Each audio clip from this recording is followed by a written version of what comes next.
Hi everybody and welcome to Baby to Sleep's YouTube channel. I'm going to talk to you all today about Christmas, sleep and overwhelm in young children. Christmas is basically, for me, probably the most magical time of the year. I absolutely loved it as a child, but as a parent, oh wow, that incredible feeling that you get when you see your child's face when the elf moves, or when the new letter arrives from the North Pole, or you put the decorations on the tree. Anything to do with Christmas, your children's faces just light up. And for me, there's absolutely nothing more magical than making your children's Christmas so special. I also know, though, from personal experience, how it can actually go not so great in the sense that if you're not prepared, if you're not expecting a particular reaction from your child, how it can actually ruin your Christmas day very quickly. I remember with Sophia when she was 3, everything seemed absolutely fantastic. She seemed like she was coping really well. Everything seemed amazing. The grandparents had been round, and then the grandparents left at 5 o'clock, and before we knew it, literally within 2 minutes of them leaving, she was sitting on the chair in the kitchen going, "This is the worst Christmas ever." And me and my husband were kind of going, wow, what just happened? She didn't have any tea or anything. I just kind of thought, this is tired. So I put her to bed, and that was it till morning. She was just absolutely shattered because the day had been so exciting, and the overwhelm had just become far too much for her. So what can we do as parents to really kind of support our children and make sure they get the best Christmas possible, and that it isn't so stressful for us as parents and we're not getting the same sort of shock that we got when they're just so tired. So things that we want to consider in the run up to Christmas. So on Christmas Eve, we don't want to be in the house all day on Christmas Eve, because to be fair, Christmas Day, the chances of going out, they're not very often, they're quite slim when you've got little ones, especially when you've got naps to consider, you've got Christmas dinner to make, they've got all the toys here, the grandparents might be around, whatever it might be. Getting out and about on Christmas Day, the chances are pretty slim. So what we want to make sure is actually on Christmas Eve, we do get them out, we get them some fresh air, we get them plenty of exercise and have loads and loads of fun with them. And then obviously, because you're coming towards the evening, they'll start your evening early, especially if you've got children that tend to go to bed at 7 o'clock. You don't quite realise how easy it is to suddenly, before you realise it, that they're running to bed late by accident because you've planned too many things. If you're home by about 4ish or something like that, you might decide to have tea a little bit earlier or something. And then you can kind of say, right, well, we've got Christmas Eve boxes. Use some new traditions. Christmas Eve boxes are fantastic, and you can get refill packs for them every year as well. So you're not having to keep investing loads of money into them. And you can put things in there as well, like all your crafty things. You could put in there like little presents, like pyjamas for Christmas Eve. And the great thing about putting new pyjamas in there for them to unwrap is they're getting a present, but then they're also excited to be getting ready for bed in their brand new Christmas pyjamas. Little nice little thought with that, you see. So get their nice pyjamas ready for Christmas.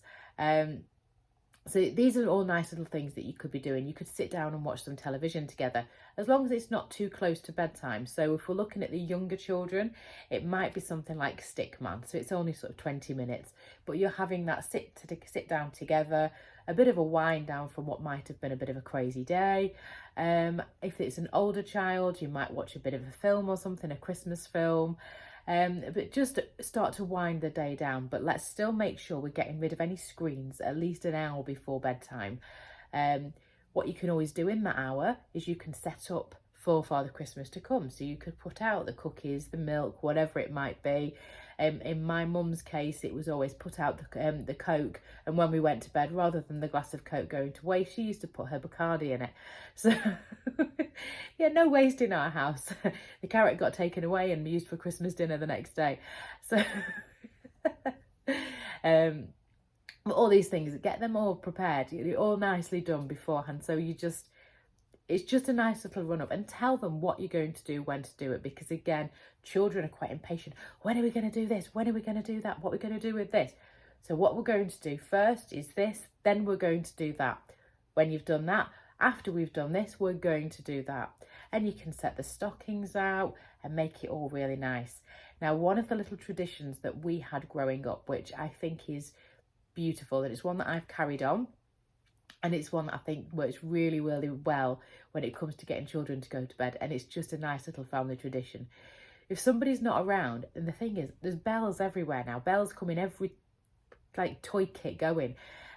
We were downstairs and one of the parents had always disappeared, and you'd hear the bells. You'd just hear the bells jingling, and you'd just get my mum going, oh, what was that?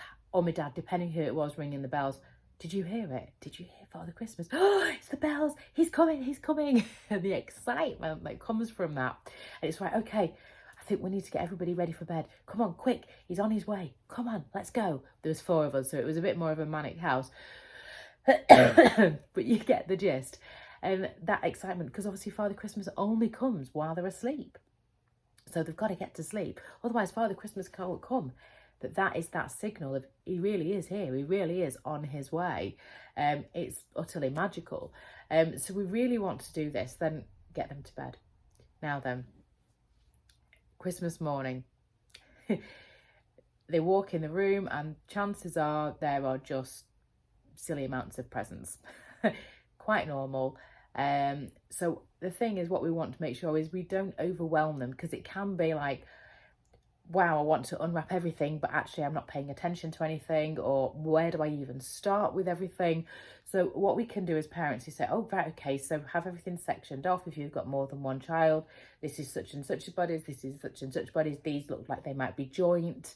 And take it in turns, maybe to open some, move some out of the way, so you're not doing all of them in one go. Just do a few at a time, and keep your routines. Routines are so key to this, because again, they'll still need to have their breakfast, they'll still need to eat, they'll still need to go to bed. So what we can do is say, right, what we'll do is we'll open a few of these presents, we'll see what we've got, and then we'll go and have some breakfast, because otherwise they just open them all, they've no idea what they've actually got, they don't know what to play with, and they just get kind of put to one side, and before you know it, it's 6 months later and you're going, oh, I didn't know you had that. So I've done it. So, or you're pulling things out the next Christmas and going, oh, you got that last Christmas, we've never played with that. I'll wrap that up again. So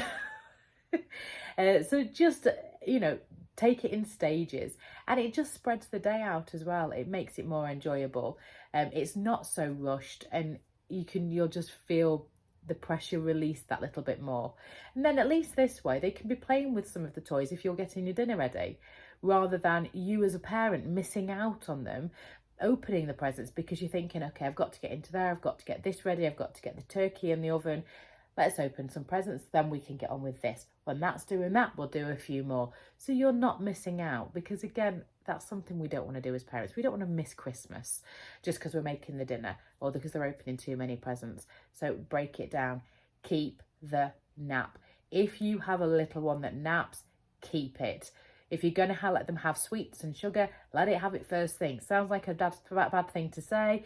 Who gives the kids chocolate for breakfast? But actually, Christmas Day doesn't really matter. Get it out of the system early so they've got time to actually burn that sugar off for the rest of the day.